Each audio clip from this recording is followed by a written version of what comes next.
Vítame vás veľký mali v tomto našom areáli. Vítame cenného posluchača nášho skvostného podcastu, ktorý sa venuje všetkému. Dnes sa bude prevažne venovať cestovaniu. Vítam Šašlika aj Faba, mojich verných spoluputníkov týmto cestovateľským podcastom. Som si dobre nachystal, čo chalani. No a Ojej. dneska mám pre vás jednu takú úplne že horúcu novinku, lebo práve teraz, ráno som trávil tým, aj Fabo teda čiastočne, ale ja som to teraz dokončoval, že sme zohnali tie auta v Kyrgyzstane. A typek nám včera písal, že potreboval ísť registrovať to auto, ale že nemohol ísť na ten registračný úrad, lebo že to auto vôbec nebrzdí. A my, že OK, že to je proste taký klasický prejav toho auta, že prestane brzdiť, že to je v poriadku. Ale nebrzdilo až natoľko, že sa bál s ním jazdiť. Tak išiel do servisu, no že prišiel pre neho zo servisu alebo také niečo. A ráno nám posielal, že je v servise a že nefungujú zadné brzdy, že mu povedali, že nefungujú tie, to sú také prasiatko my to voláme, to je proste taký válec, čo je v zadnej brzde, čo brzdí. A že kvôli tomu vytekla brzdová kvapalina. A my tiež, že však to je normálne, to sa stáva skoro stále. A vedľa píšem Fabovi, že to je amatér proste, že keď nefungujú zadné brzdy, tak stále fungujú predné, veď mohol normálne jazdiť, že ešte není úplne v našom klube. A 2 minúty na to napísal typek, že no, v servise to opravili tak, že opravili predné brzdy, takže môžem aspoň brzdiť, tak idem registrovať to auto. Takže ten typek, ktorý nám vybavuje to auto, už je v našom klube oficiálne. Keď nefungujú brzdy, tak aj tak s autom jazdí. A zbytočne to nerieši v tom servise. Napísal, že keď prídeme, že si to máme spraviť potom. Ale veď čo je to, že nefungujú brzdy, znamená len jednu vec, že budeme jazdiť len do kopca. No, áno, Áno, tá okruhová trasa tomu napovedá, že to pôjde celý čas do kopca. Ak dokážeme porušiť taký ten paradox, vieš, také tie schody, čo nikdy nenájdeš, že kedy stúpajú a kedy klesajú, tak vtedy by sa nám podarilo. Mám na pláne akože zhruba nejakých 35 000 výškových metrov, takže bude to dosť náročné sa dostať do výšky 35 000 metrov. Kde tam dojdeme, ak sa objaví prvý klesak, tak... Zjazd? Tak to už je z Biškeku smerom do Kazachstanu, takže... To na letisko nedojdeme. No takže, každopádne, toto prebieha super, by som povedal, že to úplne, že v parádnom stave. A no čo vy máte nové tento týždeň? Ja mám jednu tému prichystanú, že teraz si vediem cez týždeň, že čo chcem v podcaste otvoriť, ale čo vy chalani, aký ste mali týždeň? No, akože ja neviem, že čo sa s vami stalo, alebo ako to vy vnímate, ale ja som normálne dostal takú tú paralýzu, že nezvládam už ani toho Trumpa sledovať, proste toho oranžového. Ja teraz vôbec politiku nesledujem, sa priznám. Fakt? Tak ja som myslel, že máš politickú tému prichystanú, že čo sa udialo. Nie, práve, že mám prichystanú úplne inú tému. Ja som zachytil takú tú skvelú vec, že ide robiť nejakú eskortu, ale nechce to nazývať eskorta, ale chce proste sprevádzať lode po tom hormuzskom prílive a zároveň Iránčania mu povedali, že to ani nebude možné, on povedal, že to je skvelý plán a bude fungovať a nefunguje.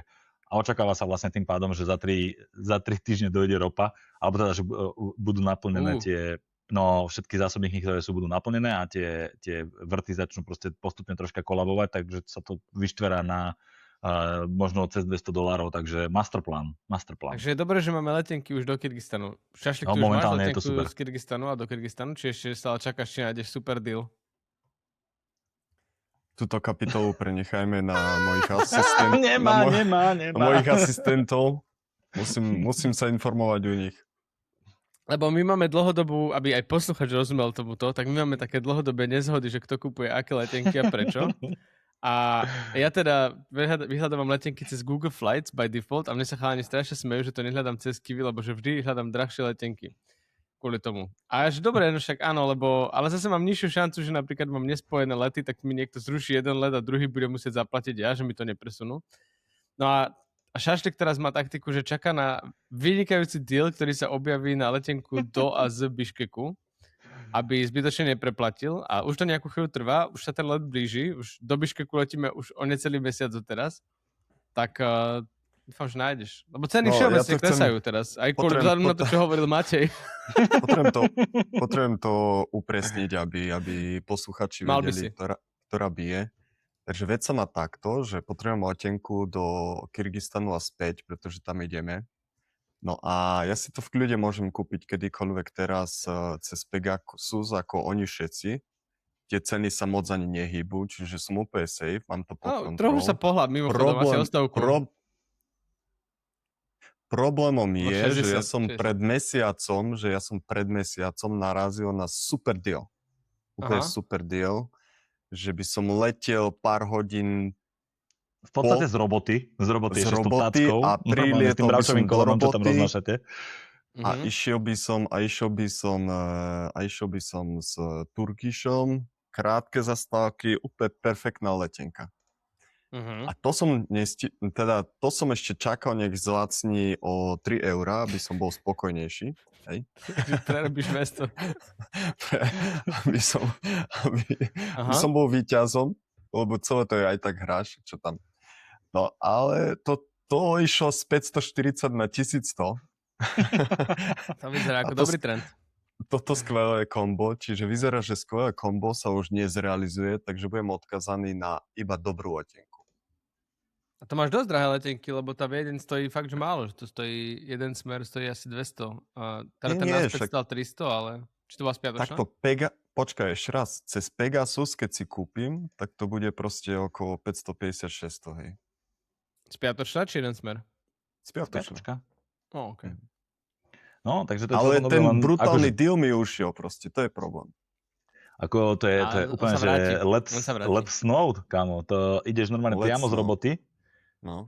Žiadna strata času, ideš priamo na letisko, sadneš, za 9 hodín vystupuješ v Biškeku a to isté naspäť. Proste ideš z Biškeku rovno do roboty. O 20 dní naspäť. Akože ten prvý plán mi príde dobrý, ale ten druhý mi príde dosť morbidný. Ešte porozmýšľam, či mi nestojí tých 500 € za to, aby som mohol deň naviac stráviť v Biškeku.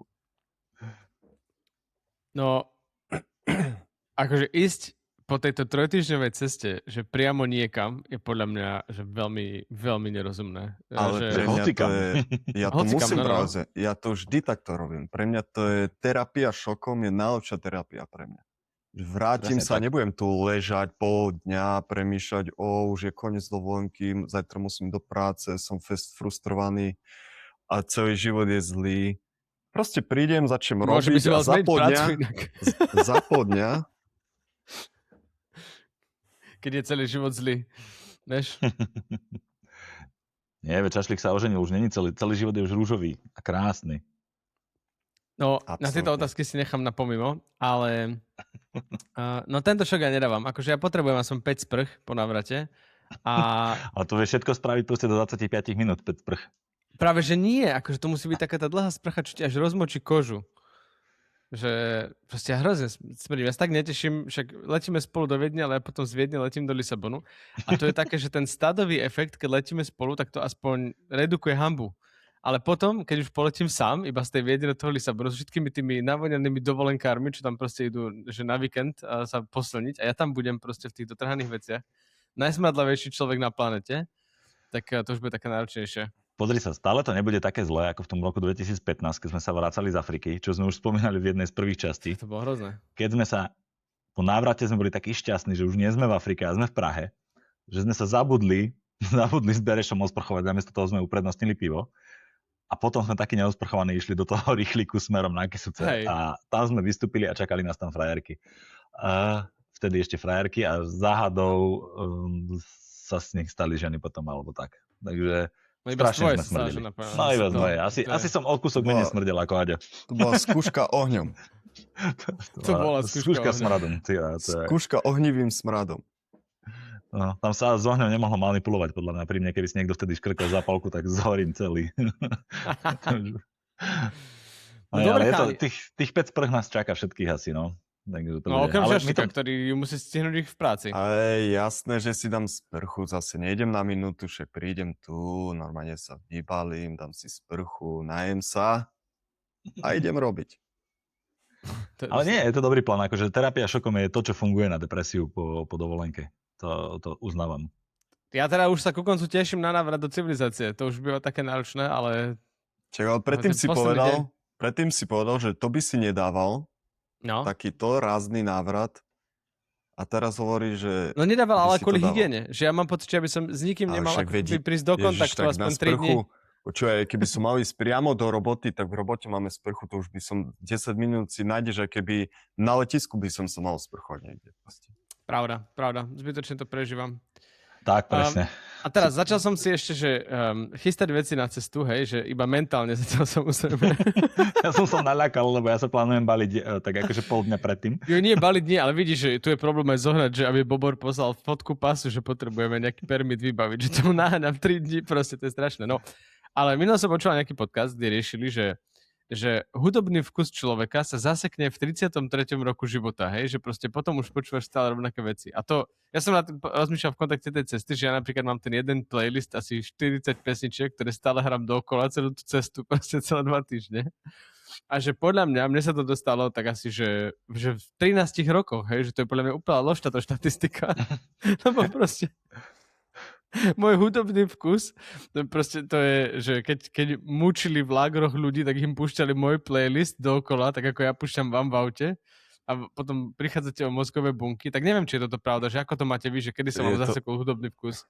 Je to absolútna pravda, musím dodať ešte, že ty sa práve že preceňuješ vo svojom hudobnom kuse, aj keď si stále myslíš, že je iba zlý, veď ja si spomeniem na playlisty s tebou, to neboli vôbec, že 40, to boli 2 pesničky z 2 týždne dookola proste.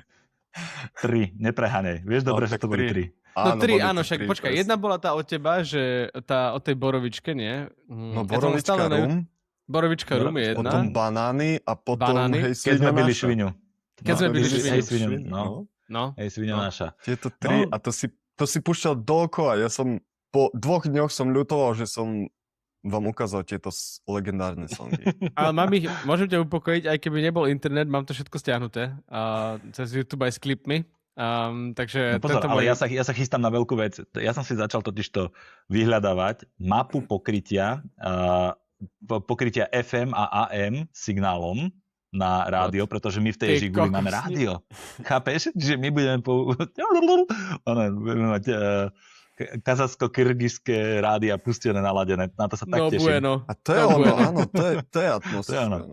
To bude krása. Tak to je drsné. Nie tam, to je 4 pesničky. To budeme mimo civilizácie. A keď som videl tú mapu, tak to je tak pol na pol asi, že kde budeme vedieť chytiť rádio, lebo tam v tých horách to proste fakt neoplatí. Tam nebude nič. No ja hlavne potrebujem nety a silné nety, lebo Montreal postupí až do finále Stanley Cupu a ja potrebujem pozerať tú sériu. No a mám pre teba super správu. Tak ako existuje mapa pokrytia rádií v Tadžikistane, Kyrgyzstane a priľahlých krajinách, existuje mapa pokrytia signálom. A je tam nové Montreal znak. No nie, sú tam iba také, že 4 bodky. Kade budeme prechádzať, tak nebude väčšinou signál.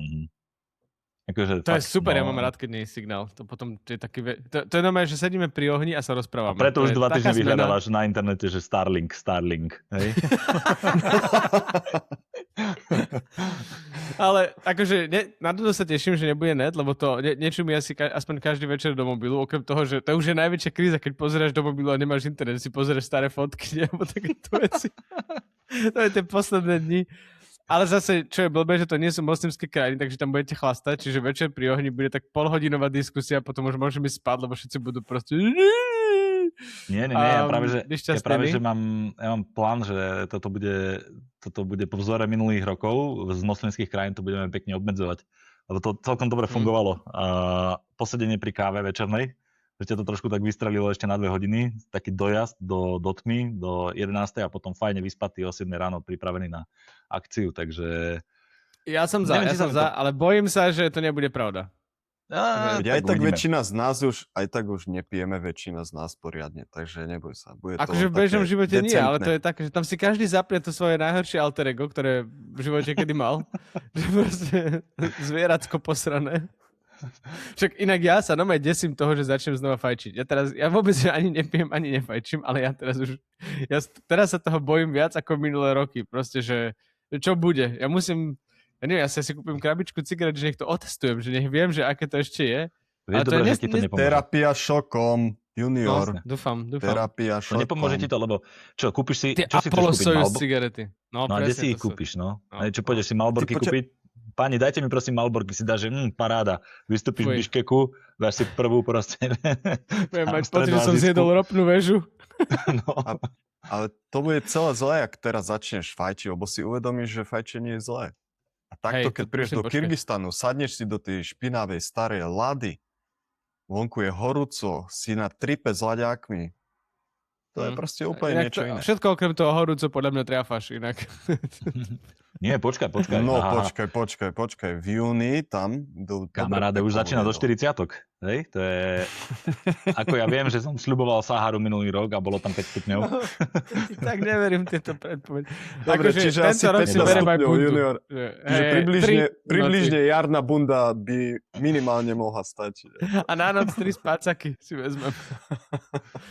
No dobre, spacák som si našiel, takže, ale hej, v horách bude treba rátať 5 stupňov alebo 3 stupne v horách, takže... Ja chcem ešte upriamiť pozornosť na jednu veľmi dôležitú lekciu v našom živote. No. Že stretli sme nádhernú disciplínu športovú backyards a mali by sme jej zdať hold. Inak dobre, to je zaujímavé, popíš to.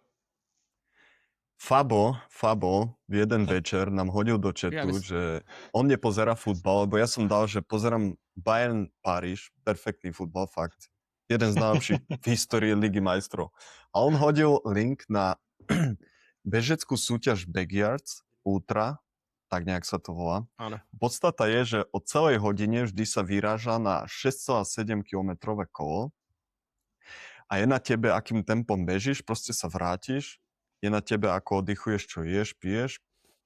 Každopádne podstata je, že každú hodinu od celej sa potom vyráža na ďalšie kolo. A nevyráža sa, aby si zabehol 5-6 kôl, čiže 5-6 hodín, ale beží sa tam, že 4 dní.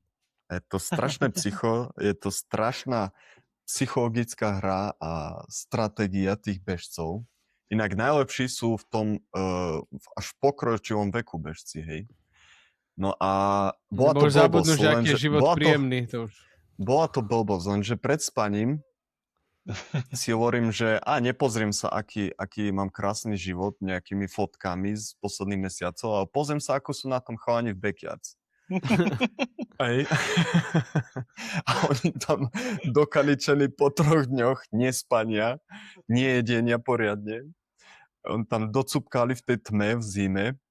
10-minútového šolfika si dali niekde. To len taký akože mikrospánok a vyrazili na ďalšie kolo po tých 3 dňoch. A hneď ráno, keď som stal, tak opäť hneď mi to napadlo. Tak som písal do toho chatu, že kokos Fabo úplne ma to namotalo. Tak sme to začali všetci komentovať celý deň a zistili sme to, že je to také psycho to celé, že to je až zaujímavé. A tešíme sa na ďalší veľký pohár. No, ďalší veľký pohár. Ďalšiu veľkú cenu Žiliny, hej? Ja iba dodám, že víťaz tento rok mal, ak sa nemýlim, že 114 kôl a rekord je 119 a že najlepší Slovák tam bol, alebo teda bol tam jeden Slovák, ktorý mal 98. Takže len pre predstavu, že to je naozaj že 4,5 dňa. A je to podľa mňa skvelý šport, lebo akože môžeš aj žmurknúť pri sledovaní a nič ti neujde, lebo proste 8 hodín niečo sa deje. Ideš sa vyspať a ráno oni stále bežia proste. Oni stále idú. Nič v podstate sa nestalo, nič dôležité. No môžete ísť do roboty na 8 hodinovku, vrátiť sa a nič vám neušlo proste. No v prvých 80 hodinách je to, že ja som išiel spať, ten posledný deň som išiel spať, som si povedal, že nemôžem koniec, no. Hej, nemôžem si dávať každú hodinu budíka, lebo toto už nedám fyzicky. A hej, akože to je riadne, že ja si popravím v posteli, sledovať. A oni stále bežia. No ale tak pozdravujeme úspešného Slováka Tomáš Hrotek, Patrik Hrotek. Tomáš je jeho brat. Obrovitánske kovučisko, skláňame sa pred tebou. Skvelý výkon, skvelá reprezentácia, sme hrdí na teba. Hej, bolo to skvelé. No a čo, chlapci, s testovaním? Poďme na tú Indiu. Minule sme prerušili... inak ja vám musím povedať, že dostávam veľa ďalších odkazov, že tento podcast je skvelým zdrojom informácií zo všetkých spektier sveta a dneska sa to podľa mňa potvrdilo, že niekedy sme mali strašne politické veci, teraz sme ľuďom poradili jednu úplne že najnezmyselnejšiu bežeckú súťaž na svete a ešte 3 najhoršie pesničky na svete, ktoré môžeš počúvať, takže si myslím, že kto sa chce vybaviť dobre do života, tak toto je ten podcast. A mali by ho to ľudia odporúčať ďalej. A inak, minule sme skončili na našej indickej ceste, a teda nie, že sme skončili, ale sme uprostred našej indickej cesty. A práve sme nabrali Honzu, a už sme ho nabrali, to si nepamätám, že teraz musím prekliknúť ten slide, kde sme, alebo čo sme, ale sme v Indii. A ja viem, že podľa tých fotiek, ktoré z toho máme, a tu sme práve nakupovali, a tu sme mali takú fázu opustenia sa. Non-stop sa nám kazilo to auto, to bol hlavný narratív toho minulého dielu, proste snažili sme sa to opraviť.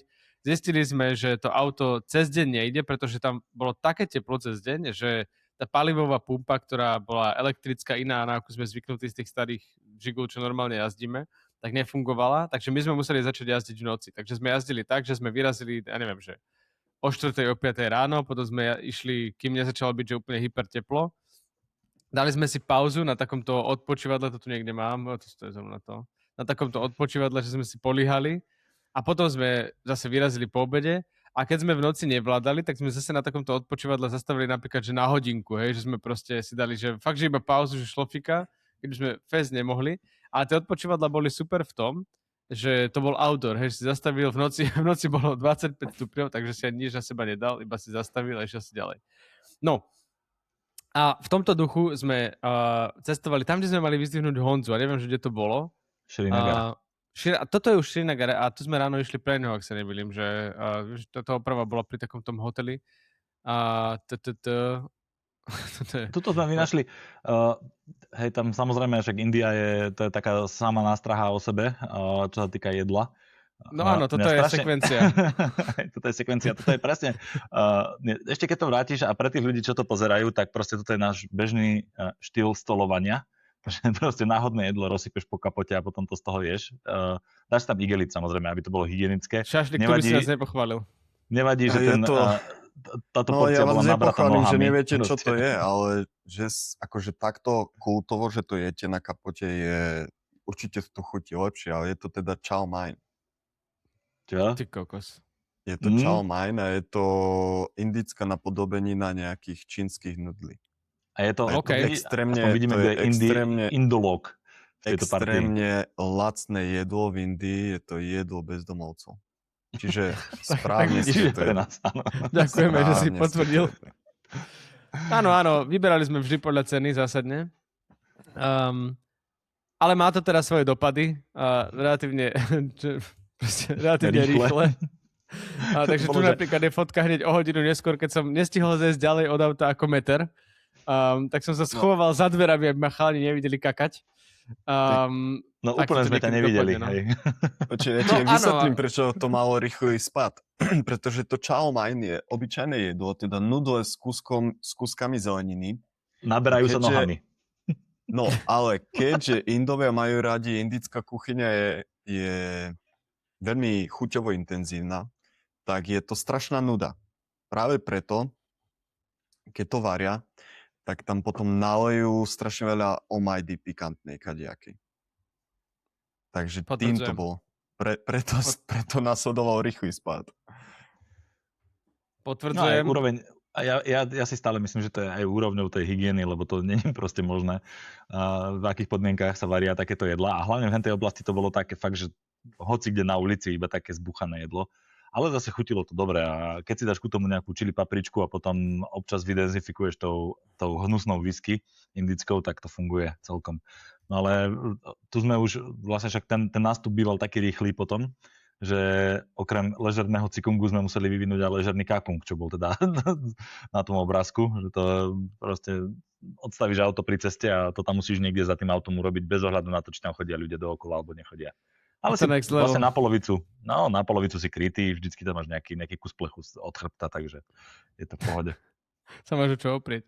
A tu je iba že taký ilustrak skôr, že sme aj nakupovali také náhradné diely, keď nás to už donúčilo. A ja teda milujem tieto indické obchodíky, kde vojdeš, tam v tom obchode je všetko, od žiarovky do mikrovlnky, ktorú nikto v dedine nemá, až po náhradné koleso na tank T32, že to tam nájdeš proste iba oni ti povedia, že v tomto obchode nie, lebo tu máme iba žiarovky, ale náhradné kolesa na tank T32 sú v obchode s náhradnými kolesami na tanky, že proste to musíš ísť o ulicu vedľa a tam to nájdeš. A také tie, že to vyzerá ako antikvariát, ale ono je to úplne, že shop plný najnovších vecí.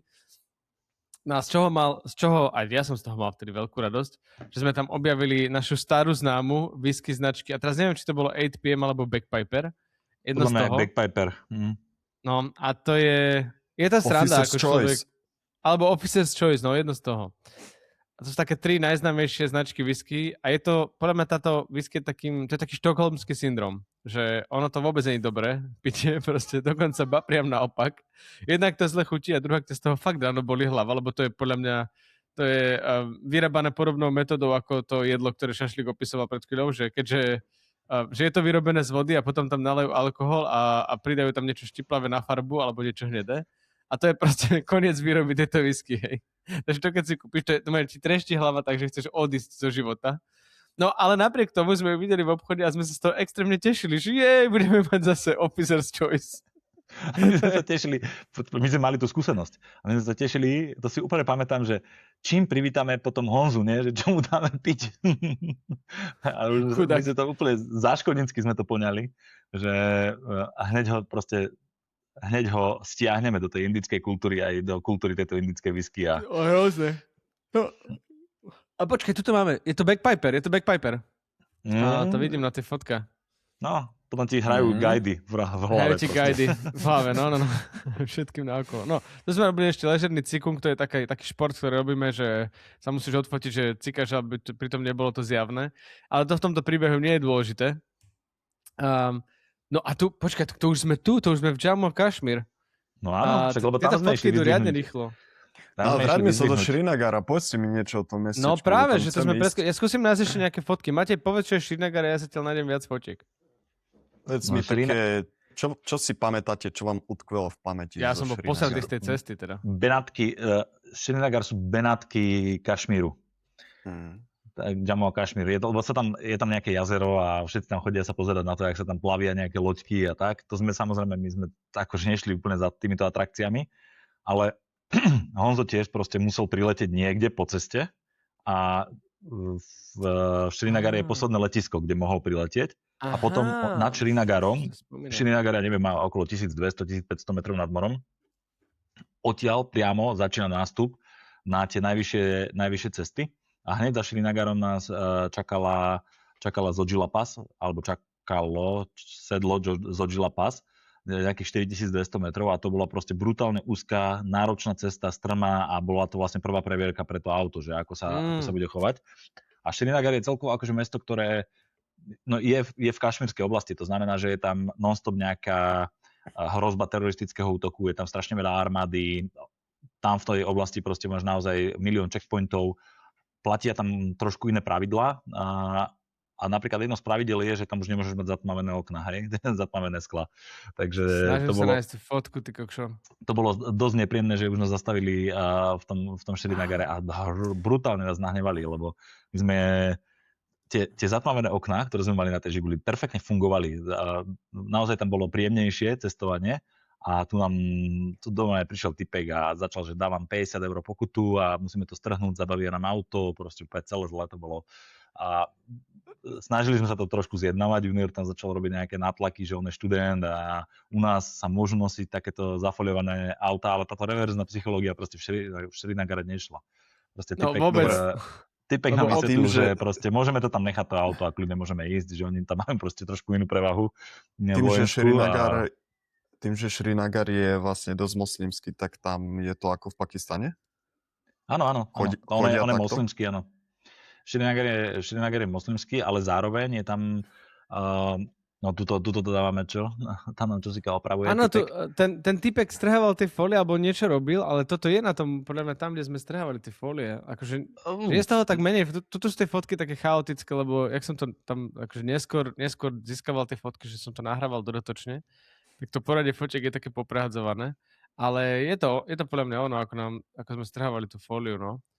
No ale každopádne v Srinagare sme mali aj za úlohu, my sme mali za úlohu do Jammu a Kašmír, do toho štátu, zakúpiť si internet. Fakt sme chceli mať internet, lebo sme ho chceli sme mať spojenie, chceli sme dávať nejaké storky, hej, nejaké updaty vôbec a byť spojení so svetom.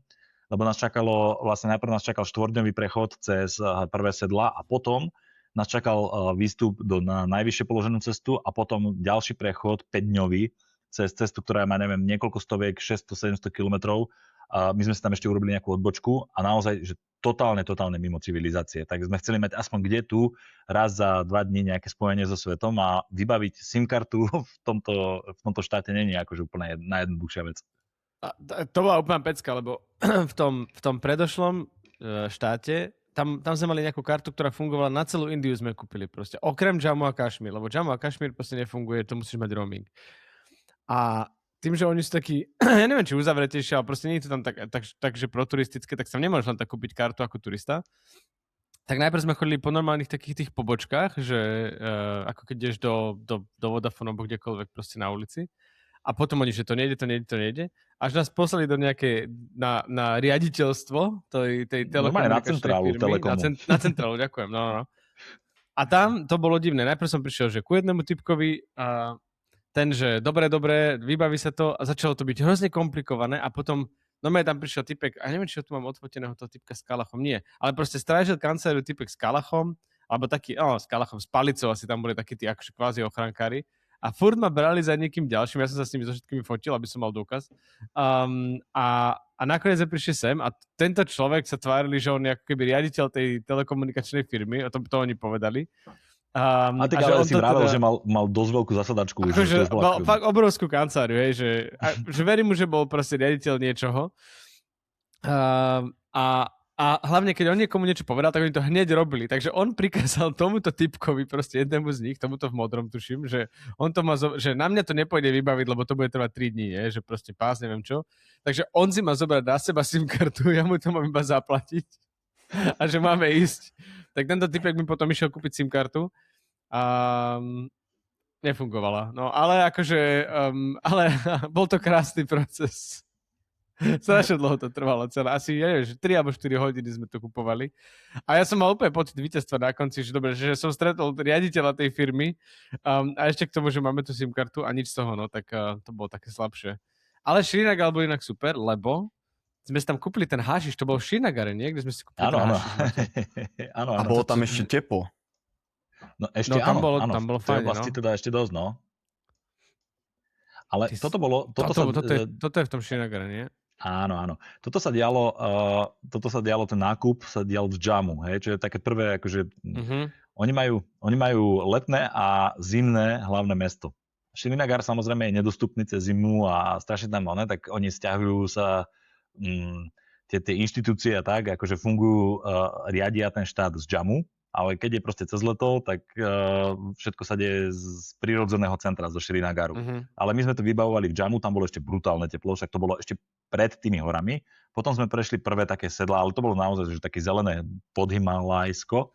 A potom sme prešli do toho Srinagaru, kde už to ešte bolo teplo, ale už začali vlastne hneď nad tým v podstate pár, 30 kilometrov odtiaľ sú 6000-ky, 7000-ky, takže tam už to naozaj bolo také podhimalajské to pásmo.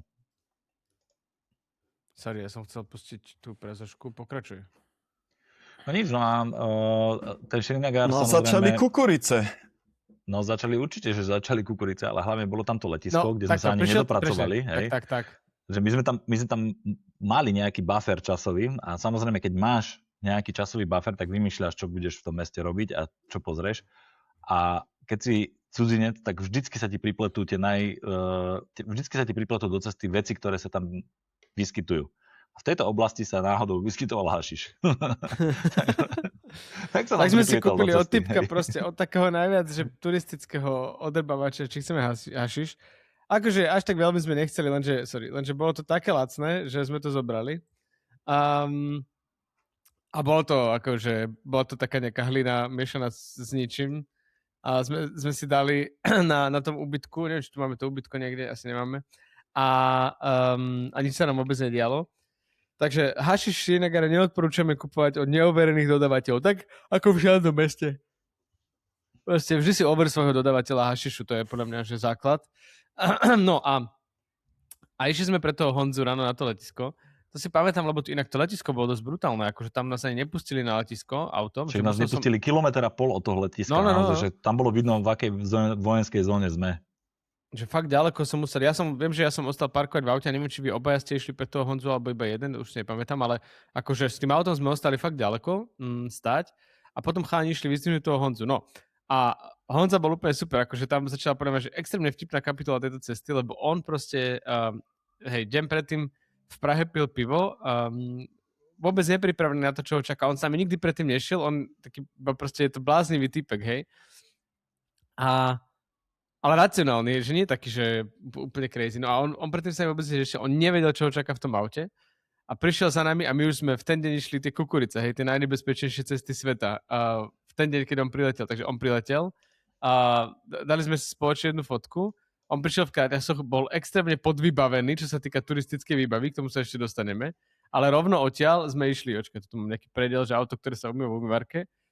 Rovno odtiaľ sme išli teda do servisu opraviť auto, lebo sa to zase pokazilo, sme mu hovorili, že moc to nejde to auto, že jazdíme iba v noci. To prídeš na takú výpravu. A keď sme to opravili, sme menili olej alebo čo, tak sme už začali ísť na tie horské cesty a už sa výrazne začalo ochladzovať, ale že výrazne. A za mňa toto bola úplne legendary, jedna z najlepších nocí, akože, no tohto tripu asi najlepšia, ale že celkovo jedna z najlepších, lebo ten Honzo, že a kde budeme spať? A my, že no tak, že nájdeme si nejaké miesto proste vonku, nie? Že však niekde zaparkujeme.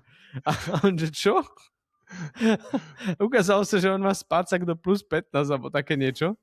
A on nespal poriadne nikdy vonku a proste akože my už sme boli aspoň trošku nejaký adaptovaní, ale on tým, že prišiel z Prahy proste deň predtým krásne v posteli vyspatý, tak bol dosť prekvapený z toho, čo sa deje a čo ho čaká. Tam okolo nás chodili proste nejaké stáda oviec, vieš, že sa ráno zobudíš, ti tam proste na hlavu pozerajú 4 ovce, že čo tam robíš na ich teritoriu. A hlavne, proste my sme išli pod hory, tam bola strašná zima a tu sme začali proste využívať tie obaly, tie semišové obaly z tých sedačiek, lebo Honzo už nevedel, čo so sebou, tak si pamätám, že sa tam začal vyobkladávať tými poťahmi. A to on si neuvedomoval, že ten Lada Trip na ňo ešte bol veľmi mäkký, lebo ráno vstať a otvoriť oči a vidieť, ako ťa oňuchávajú ovce je skvelé, lebo ešte ťa neoňuchávajú kurdské mamuty psie, hej? Ty kokos. A tak to iba teba. A toto je napríklad podcast s tými ovcami. Hej, tu sme spali a tu vidíš proste ráno úplne, že okolo ty proste úplne zablatené kozy. Tuto som ja, mám zavreté v spálcaku, ešte spím. pri kozej riti. A to bolo úplne jedno. My sme boli takí zničení. No a Honzo spal, Honzo sme zabalili do tých poťahov z toho auta. Najväčší humus na svete, akože to, vieš čo, to bolo... To smrdilo hrozne, tie poťahy, hej. To boli poťahy 10 ročiami preverené poťahy. A my sme ho do toho zabalili, aby v noci nezamrzol. A potom sme to už začali skladovať iba na streche, že sme to ráno hodili na strechu do krabice od banánov. Ešte to bolo, chápeš, v krabici od banánov, že to zmoklo proste na tom aute a uschlo, že ešte to úplne zhoršovalo, ako to smrdelo. Ale tak nemôžeš si pomôcť, no proste spíš v krabici, teda spíš pod poťahmi z auta. Tak to je. A to bolo už za Šrinagarom? Toto bolo tesne za Šrinagarom, keď sme nastúpili na tú horskú etapu, no, že sme Čiže začali... nechcelo sa vám už vrácať do Šrinagaru, kúpiť dobrý spacák. Ale prečo by sme sa vracali do Šrinagaru kvôli spacáku, keď sme mali poťahy? Ale tam nikto neoznámil na letisku, že ja nemám dobrý spacák. Proste nikto si to neuvedomil, alebo Honzo si neuvedomil, že do čoho ide. Proste on išiel z Prahy a počúvaj, na druhej strane 7-10 minút to zvládne proste trošku toľko pomrznúť. Tak, presne, trošku zmrznúť. A hlavne bol backpiper. Tu vidíš na streche tú krabicu od banánov, na streche toho auta a tu sme už nastupovali na tú jednu z tých najnebezpečnejších ciest. Inak na týchto výprave sa stretneme s trabantami a tu Dan Přibaň zistil, že aký sme naozaj kokoti na tej krabici od banánov. K tomu sa dostaneme asi tak o 1-2 diely, lebo podľa mňa to strašne dobre ilustruje ten rozdiel medzi výpravami. No a nastúpili sme na tú a toto asi môžeme ešte dobehnúť, že posledné 3 minútky. Nastúpili sme na tú najnebezpečnejšiu cestu sveta. Alebo nie, toto nie je najnebezpečnejšia cesta, ale je v tých top 20, dajme tomu, hej, že proste chodia tam tie jingle tracky, už to je cesta vyrezená do skaly, tak toto je, no. Ale no tak však zdramatizujte to poriadne, je to druhá najnebezpečnejšia cesta. Toto je ešte iba nástup, za chvíľu prestane fungovať auto. No počkaj, akože ono to tak naozaj je, hej, že patrí to medzi najnebezpečnejšie cesty sveta, je to spojnica medzi Srinagarom a Lehom. Hej. Je to, ja neviem, dajme tomu nejakých 300-400 kilometrov, ktoré musíš prekonať.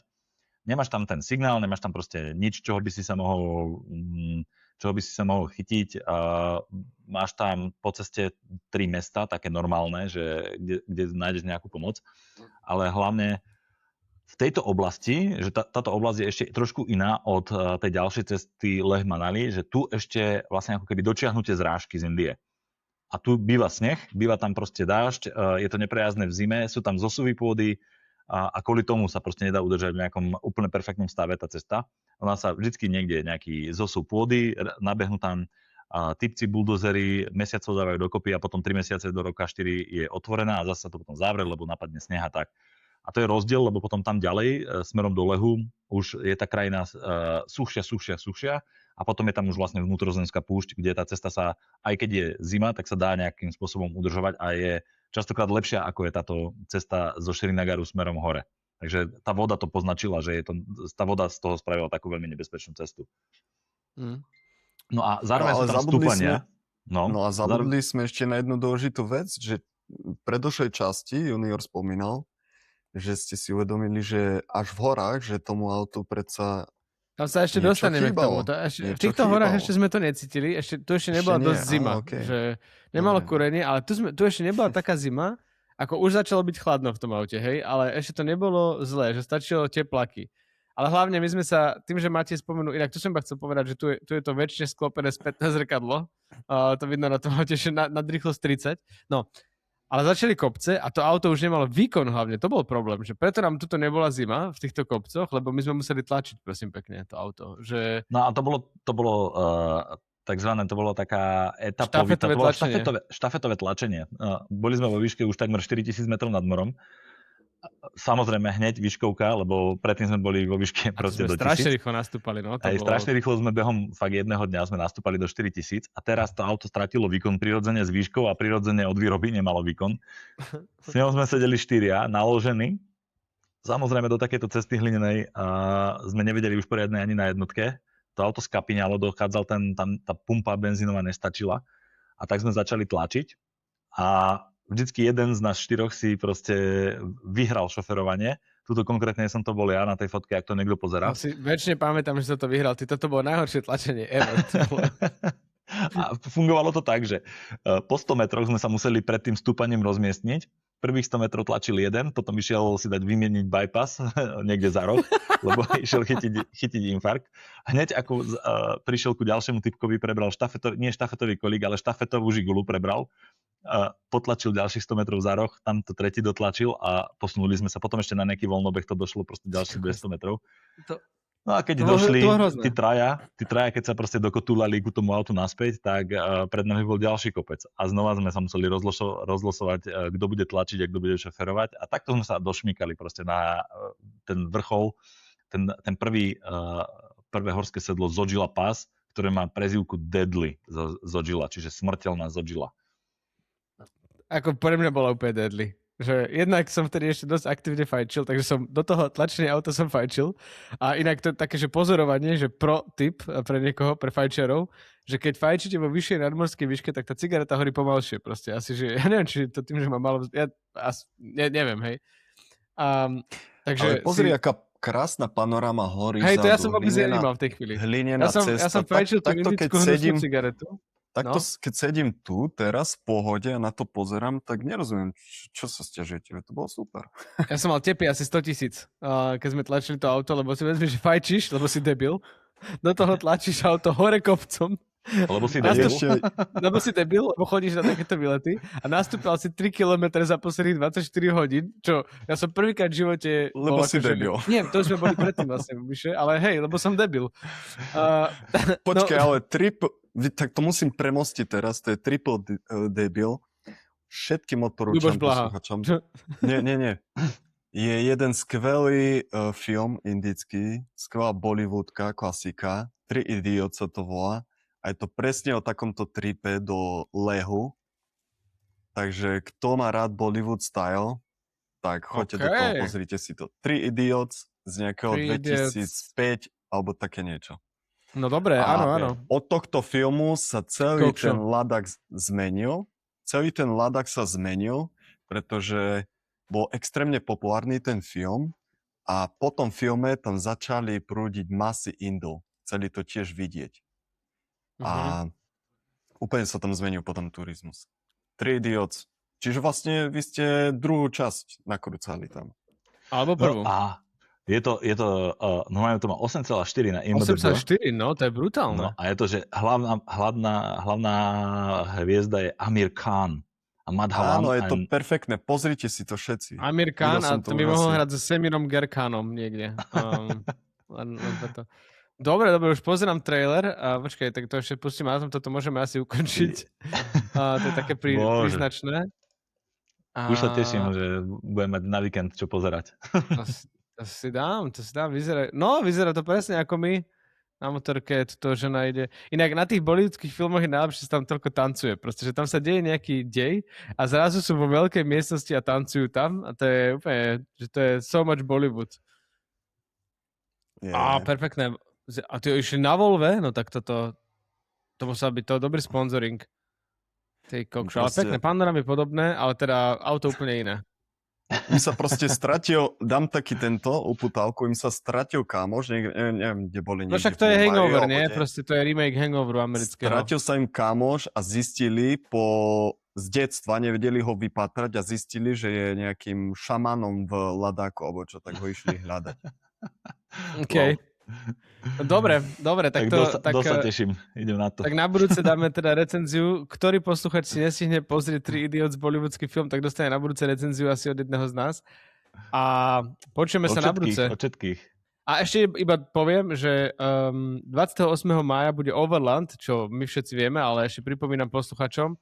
My pravdepodobne budeme mať prezentáciu, aj keď ešte neviem program, 29 alebo 30, čiže buď piatok alebo sobotu a budeme robiť nejaký prierez s našimi všetkými doterajšími expedíciami a úplne, že highlight asi vyberieme, že top 10 príbehov, alebo ešte neviem, aká to bude prezentácia, lebo som mi sľúbil to, že bude, ale ešte nie je pripravená, takže bude.